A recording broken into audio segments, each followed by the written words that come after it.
Someone once said that East Africa, or even Kenya, is the cradle of mankind. I would want to say also that Kenya is the cradle of leadership. We are blessed that many heads of states and governments have a strong background in Kenya. Let's start with the greatest of them all, in my view. One time, 1952, Queen Elizabeth went to, one time there's a hotel called Treetop in Nyeri, where rooms are above the trees. They are built like those trees you are seeing. It is built somewhere there, so you sleep above ground. She went to her room when she was a princess.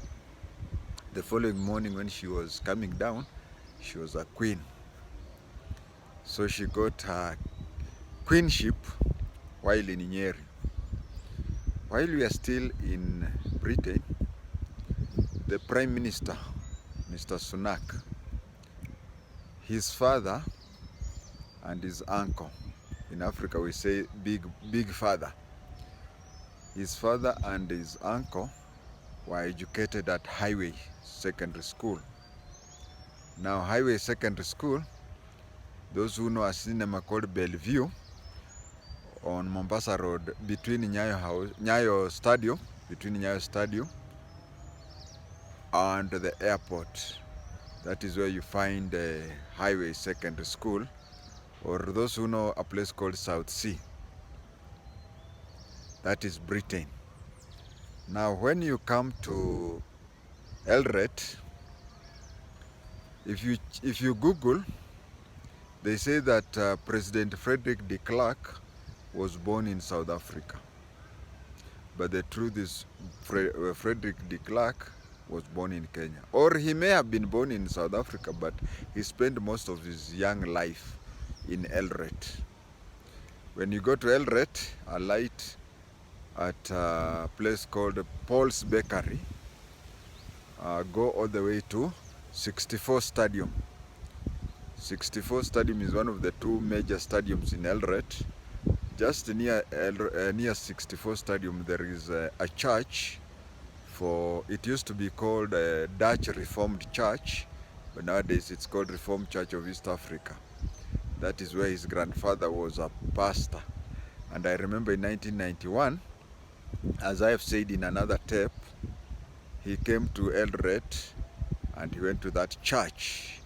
I remember even the preacher telling him, you know, that is the time when they were organizing for Mandela to be Mandela had been released, but Mandela was yet to be the president. I remember the preacher telling him that the Reformed Church in Eldoret were praying for him because of what he was going through. You know, Africans in South Africa were pushing him, saying that the reforms he was making was too slow. But then the Boers, the Afrikaners, were saying that the changes he was making was too fast. So the preacher prayed for him. Then we moved down to Kisumu, not Kisumu, Siaya. The American president, Obama, he has his roots in a place called Kogelo.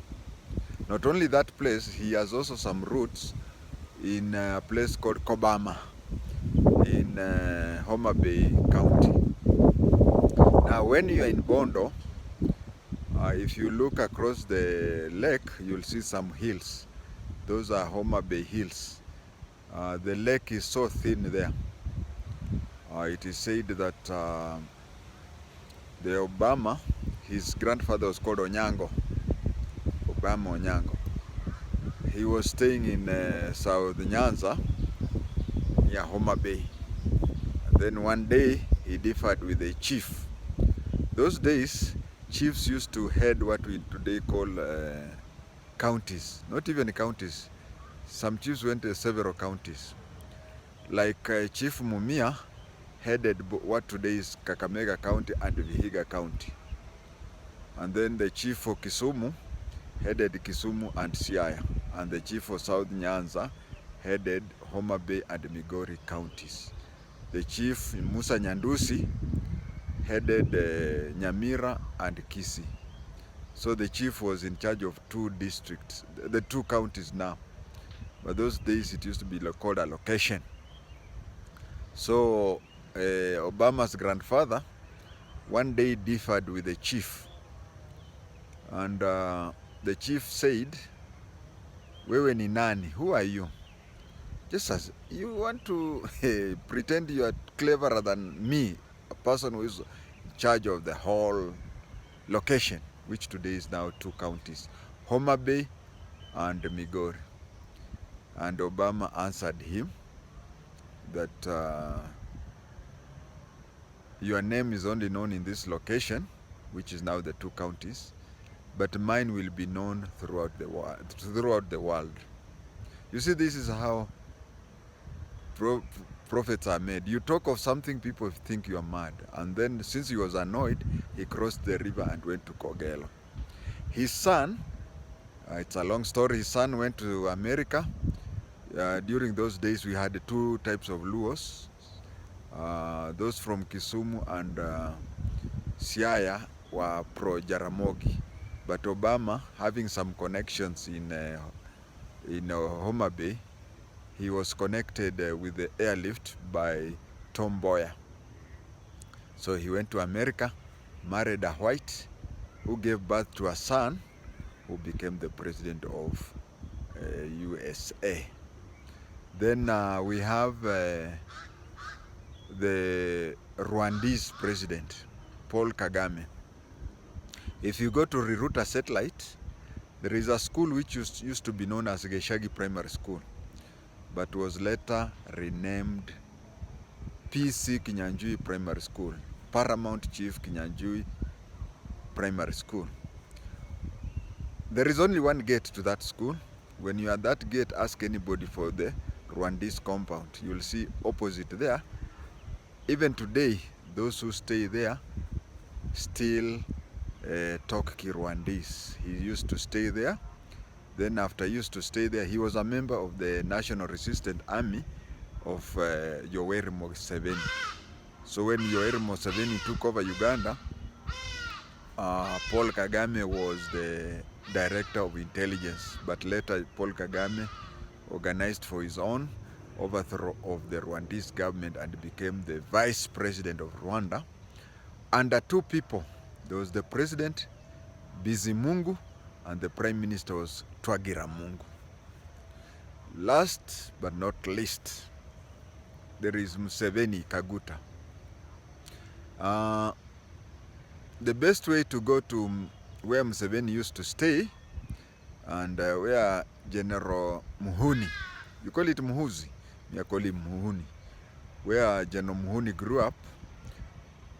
You can board a matatu from railways, 4W, and ask to be alighted at a place called Wanye Close. Not Wanye Road. Okay, Wanye Close is off Wanye Road. Somewhere steep, you'll alight there, then walk a bit, you'll find a house. That house is also named as Mutudho House. It is believed that the house, when later was sold to Mr. Mutudho, the Naivasha guy, anti-narcotic guy. This is where Muhuzi grew up. His daughter was schooling somewhere in Nyeri. I have forgotten also.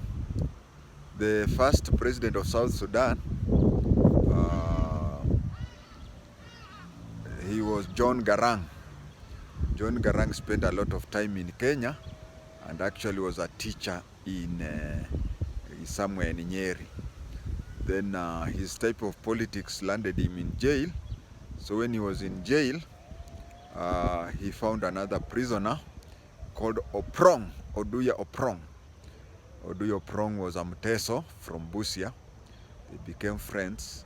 So when Oduya Oprong was released, he went and talked to Jaramogi Oginga Odinga and said that we have a Sudanese here whose type of politics is similar to Kenya, to Jaramogi. You know, Jaramogi had a communistic tendency. So Jaramogi, being the Minister for Home Affairs, released John Garang. When John Garang became the president of South Sudan, he promised to upgrade the school that he was teaching.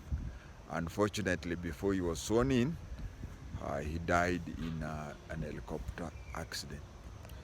There could be many. Hey, there is even the president of Wamaskini, James Lando JI-TENGE, who is just about to switch off because I'm also president, isn't it?